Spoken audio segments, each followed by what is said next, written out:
arms up. We get heavy leg, altitude legs. All right, Nick. How do you feel about that?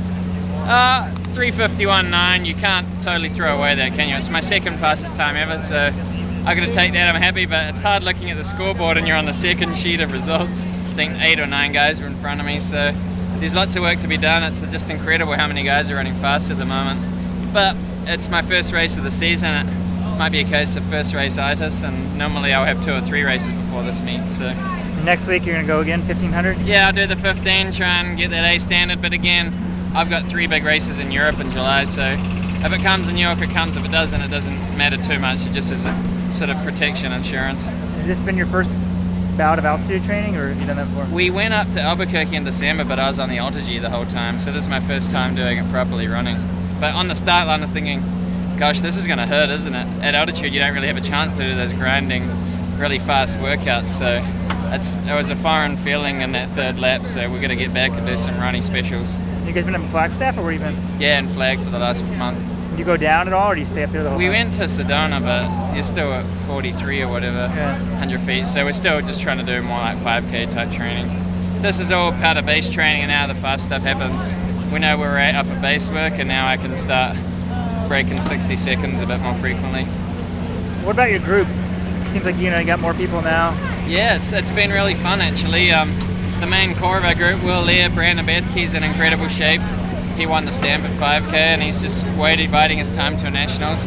And Lee Emanuel's just coming around into form as well. So I think 4 guys is a perfect amount of people. It's a full car load with my wife as well, being the driver. And any more people would probably have to make an actual training schedule. Instead, we just text each other the night before. So I think it's the perfect amount at the moment, and we'll all work together towards the Olympic Games. And it's fun having other people to cheer for other than just yourself sometimes at meets as well. Yeah. Coach, how do you feel about today? Same. It's fun.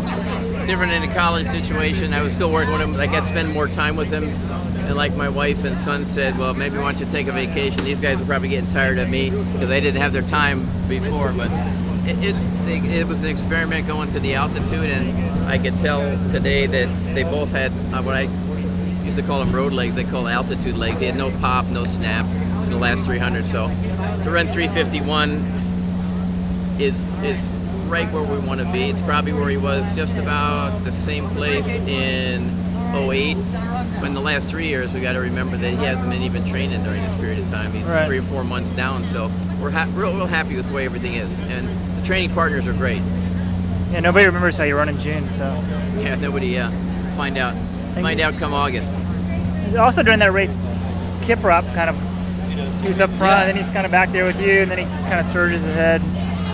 I thought I was in a pretty good spot. I got off the line well. I was in 5th or 6th the first 300 meters, and then when he started drifting back, I got a little caught behind him, and as I was trying to go around, another guy would sandwich me in, and by the time I got around him, I was maybe 12 yards off the leader, and not only myself, but everybody was fartlecking the whole race. If you want to zoom down on my leg, I got cut up pretty good over the race. So, not that it doesn't hurt or anything, but I think it's an indicator that everybody in that field probably could have gone faster. That was amazing to me, seeing the times, considering how many surges were happening throughout the race. No one had any respect for the pace we're going, but I guess that's what makes these guys so good at the moment, is they're young and talented and not afraid, and they just go at it pretty ignorant, but the results seem to come, and I'm probably a little too experienced that I overthink it a little bit too much, especially first raced up. So 13 weeks until the World Champs, that's the exact amount of time I've had between my last indoor race to now for base training. So we're at the halfway point of the preparation for Daegu. So whatever I ran today was going to be a bonus as opposed to setting a precedent for the season. So I'll take this away, and there's plenty of work towards. Hey, do you think the more kind of, I don't know if the right word is, planned approach helps? I mean, a guy like Silas Kiplegad ran a really poor race, I think, last time out. He ran good today. He's kind of all over the place. Whereas you've done it before, you're focused on one thing, really, the world champs. And I think with the Kenyans, especially because there's so many of them, there's always 3 or 4 Kenyans up the front.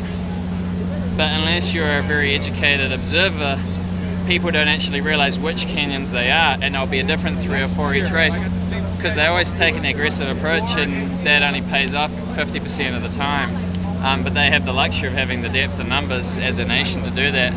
I'm the only New Zealander in that race, so I've got to make sure I have a reasonable performance. So I felt like I let myself and my country down a little bit by finishing in the second half of the field, but yeah, I think there's only room to improve from there, and it just shows how much our sport's improving on a depth level. If 9th or 10th place is still under 352.